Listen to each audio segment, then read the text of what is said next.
for the chimney. I'm going to switch it on for a second, but I'll switch it off.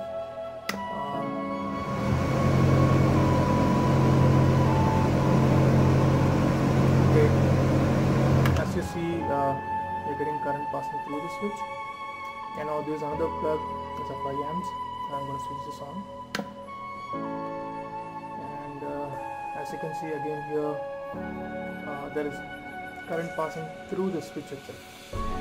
So this way we're getting shock from the switch. So let's see what we can do to fix this issue. Again, there's no problem here, but here we're getting current passing through. And when I switch this on, again here we're getting current passing through the switch.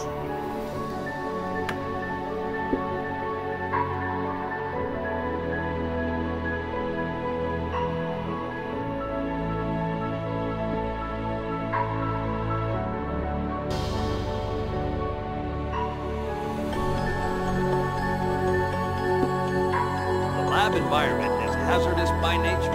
The actual risk is largely determined by you and those working with you. It's your responsibility to know and follow the rules and be able to recognize potential safety hazards. The first consideration is proper dress. What you wear in the lab can help prevent serious, even fatal injuries. Often, you'll be working with chemicals that could harm you when they come into contact with your skin. So the best way to prevent skin exposure is to wear clothes that cover your entire body. Shorts and sandals leave your skin exposed, so instead, wear long pants and closed-toed shoes. Remove jewelry before entering the lab and tie back long hair. Bring only the things that you need into the lab.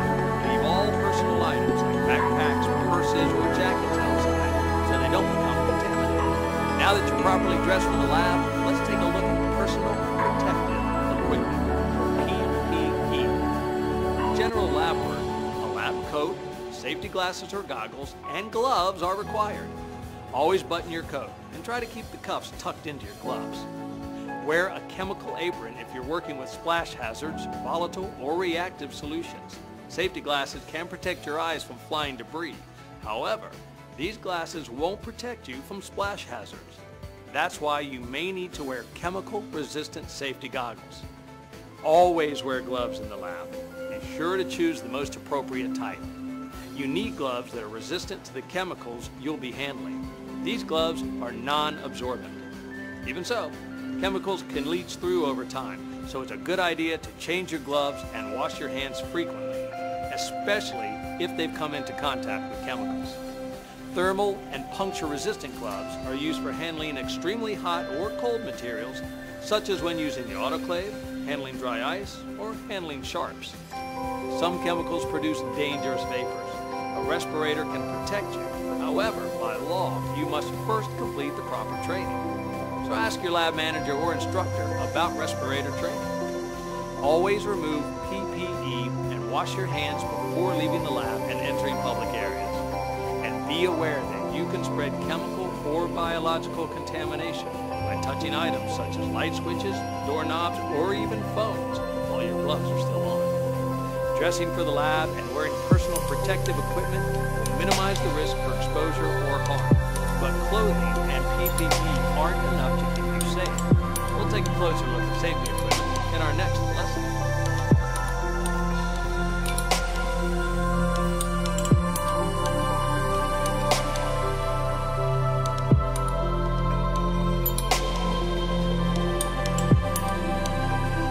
Respect the lab and respect your colleagues. Your behavior goes a long way to ensuring that the lab is a safe environment for everyone. The first consideration is to follow the written standard operating procedures step by step. Never eat, drink, chew gum, or apply makeup while in the lab. You don't want to contaminate your skin or risk ingesting poisonous chemicals. You could also contaminate your experiment and ruin the results. Never work alone. Always have at least one other person in the lab so that you can help each other in case of an emergency. Good housekeeping will prevent accidents too. A cluttered lab is a dangerous lab. Dispose of any trash or debris on the floor which could cause someone to fall. Never place any chemical bottles on the floor, not even temporarily. If you do make a spill, check the safety data sheet for the appropriate response. For a routine spill, clean it immediately and place a wet floor sign. Keep your workbench clean and organized. Have only the materials you need. Store away all unneeded items. Don't place materials near the edge of the workbench, where they can easily be knocked off. Never try to pick up broken glass with your bare hands. A cut or puncture caused by broken glass may introduce a hazardous chemical directly into your bloodstream. Dispose the glass in a designated broken glass container. After you've finished an experiment, wash and dry glassware. Return reagents to the storage area and clean the workbench surface with ethanol or isopropyl alcohol. If a safety violation occurs or you notice any unsafe condition in the lab, report it immediately to your supervisor. Be on your best behavior. In our next lesson, we'll look at some specific chemical hazards that are common in laboratories.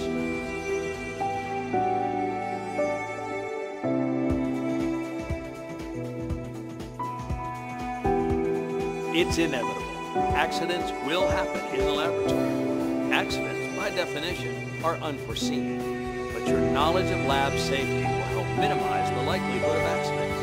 And in this lesson, we'll talk about safety equipment found in the lab. These items may help you save a life if and when an accident occurs. When working in a lab for the first time, look around and identify the location of the safety equipment. Every lab must contain a safety shower and eye washing station. Both should be tested weekly to ensure they're working properly and the water is clean. The chemical or flame exposure is occurred. Yell for help and immediately move to the nearest safety shower. Remove the saturated clothing and thoroughly drench the affected skin under the shower.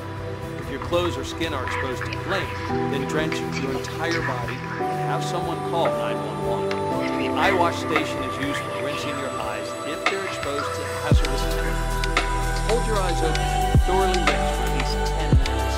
The next piece of safety equipment is the fire extinguisher. There are 4 types of fires.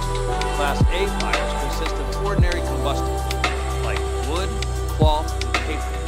These fires can be extinguished by water or general purpose extinguishers.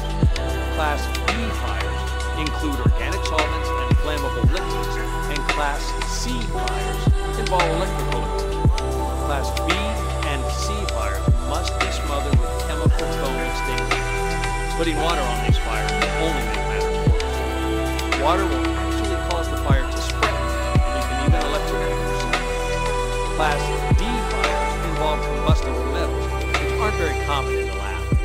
That's why most labs contain dry chemical fire extinguishers, which are installed close to the exits. Dry chemical extinguishers are effective against Class A, B, and C fires.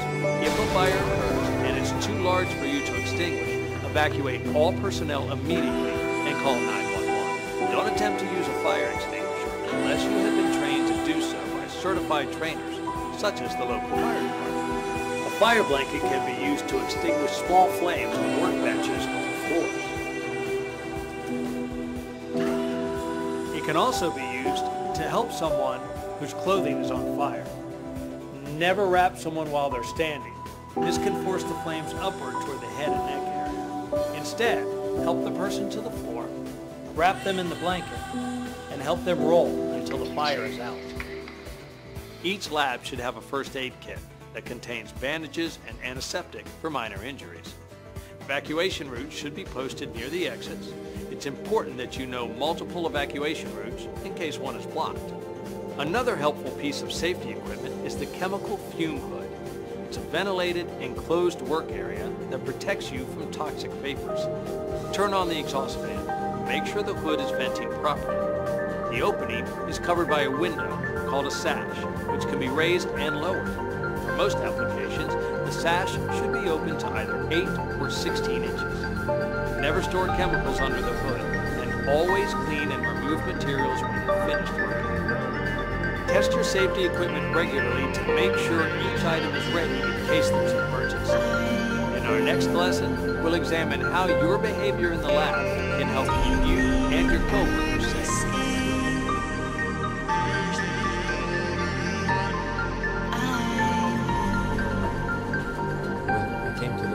Lần đầu tiên đến với khoang tinh cầu, tôi đã có cảm giác như ở nhà. Đó sẽ là nơi chúng tôi sống và làm việc trong một thời gian dài.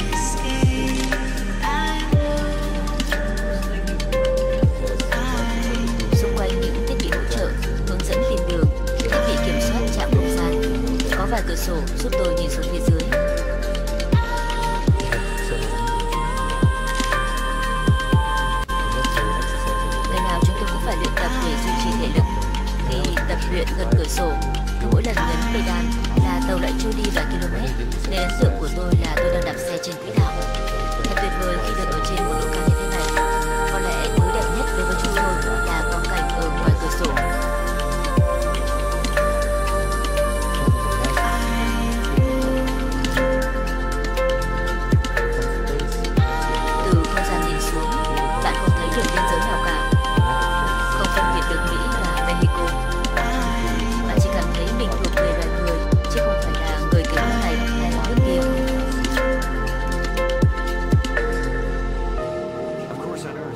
Tất nhiên là dưới mặt đất, chúng ta sử dụng không khí và nước một cách thoải mái.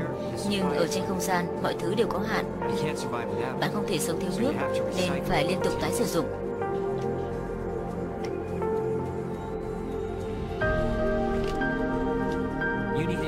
Bạn phải biết sửa chữa máy móc để những thiết bị duy trì sự sống hoạt động tốt. Thì thoảng chúng vẫn bị hỏng. Trong tương lai, những phi hành gia đặt chân lên hành tinh xa lạ phải dựa vào những kỹ năng như thế này.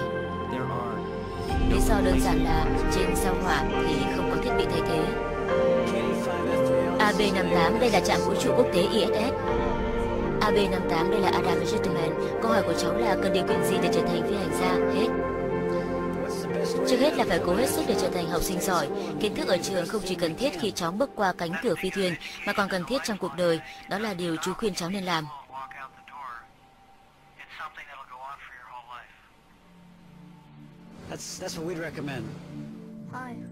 Xin chào, cháu là Sam Malawi. Việc tắm và uống nước trên không gian được tiến hành như thế nào ạ? Qua radio, trẻ em khắp thế giới có thể nói chuyện trực tiếp với phi hành đoàn về mọi vấn đề chúng thắc mắc. Chắc chắn là sẽ có một ấn bản khổng lồ để ghi lại tất cả những thắc mắc này.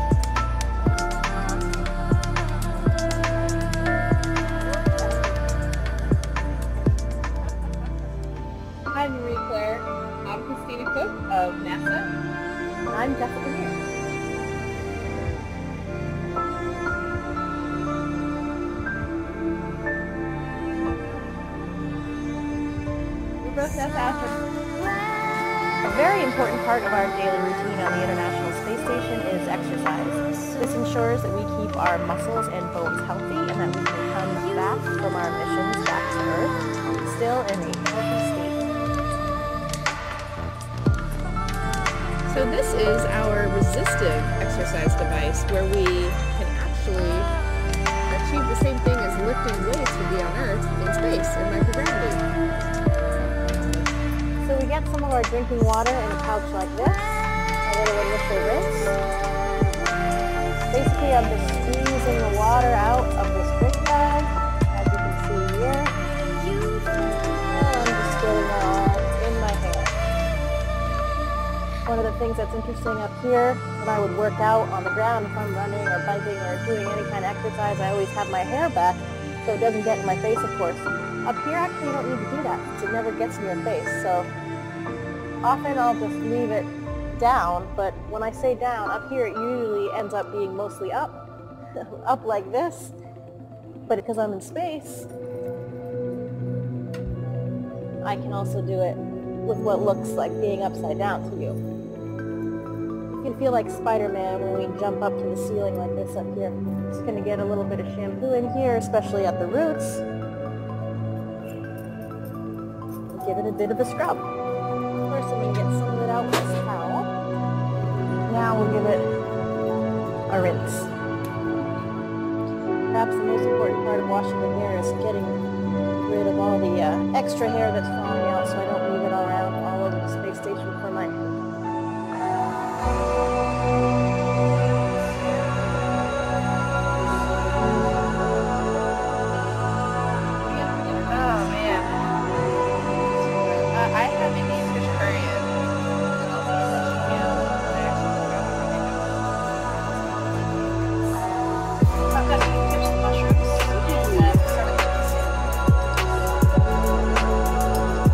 And